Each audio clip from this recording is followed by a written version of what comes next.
Panorama group, जो सोचता है वो करता है। आपके अपने सपनों का आशियाना। पूरे देश में यूजीसी कानून को लेकर जो आंदोलन है वो हो रहे हैं। खास करके स्वर्ण समाज में स्वर्ण जो छात्र हैं उसमें जो नाराजगी है वो देखी जा रही है। क्योंकि ये जब बिल बना था, यूजीसी कानून जब 2012 में आया था, उस समय SC ST इसमें के जो छात्र हैं उसके साथ अगर भेदभाव होता है तो उसको लेकर ये नियम आए थे। लेकिन अब जो इसमें संशोधन हुए हैं तो इसमें OBC कैटेगरी को भी जोड़ा गया है और जनरल को इसमें छोड़ दिया गया है। तो इसको लेकर जो नाराजगी है वो बड़े पैमाने पर देखी जा रही है। अगर बात करें तो जितने भी स्वर्ण समाज के जो नेता हैं बिहार के, चाहे वो सांसद हो या विधायक हो, इस पर बोलने के लिए तैयार नहीं है। लेकिन चेतन आनंद ने सोशल मीडिया पर पोस्ट किया है, वो हम आपको पढ़कर सुनाएंगे। उन्होंने लिखा है कि कल अनेक कॉलेजों के छात्रों से 1-to-1 संवाद हुआ और यूजीसी एक्ट को लेकर कई चर्चाएं हुई। कई घंटे चले इस वार्तालाप का निष्कर्ष निकला कि स्वर्ण छात्र अगर जातिवाद भेदभाव करते हैं तो उन पर कार्रवाई हो, मगर उन्हें आपसी रंजिश में फंसाया जाए तो फंसाने वाले पर भी कार्रवाई होनी चाहिए। कानून का दुरुपयोग नहीं होना चाहिए। दूसरी बात उन्होंने लिखी, जातिगत भेदभाव देश के लिए नासूर है।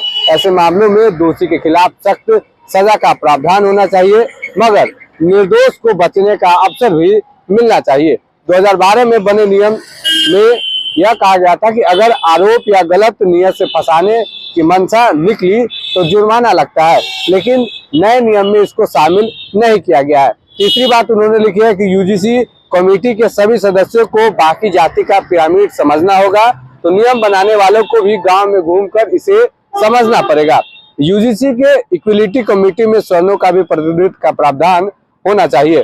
भेदभाव के लिए इस देश में जगह नहीं है, परंतु इसकी आड़ में यूजीसी एक्ट का दुरुपयोग से भी बचना चाहिए। उम्मीद है कि law should not be discriminatory. कहीं भी हो रहा अन्याय हर जगह हो रहे हैं, न्याय के लिए खतरा है। चेतन आनंद @UGC। देखिए, यूजीसी मामले पर चेतन आनंद ने खुलकर सोशल मीडिया पर लिखा है। हालांकि वो अभी पटना में नहीं है, हमने उनसे बातचीत करने की कोशिश की है।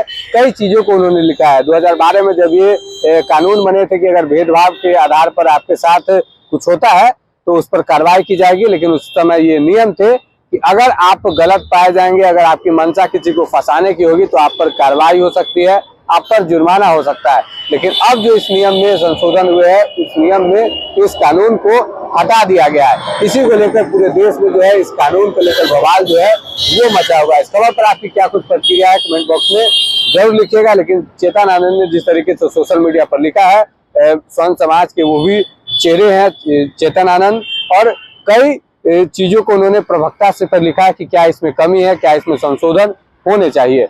इस खबर पर आपकी क्या कुछ प्रतिक्रिया है कमेंट बॉक्स में जरूर लिखिएगा। धन्यवाद।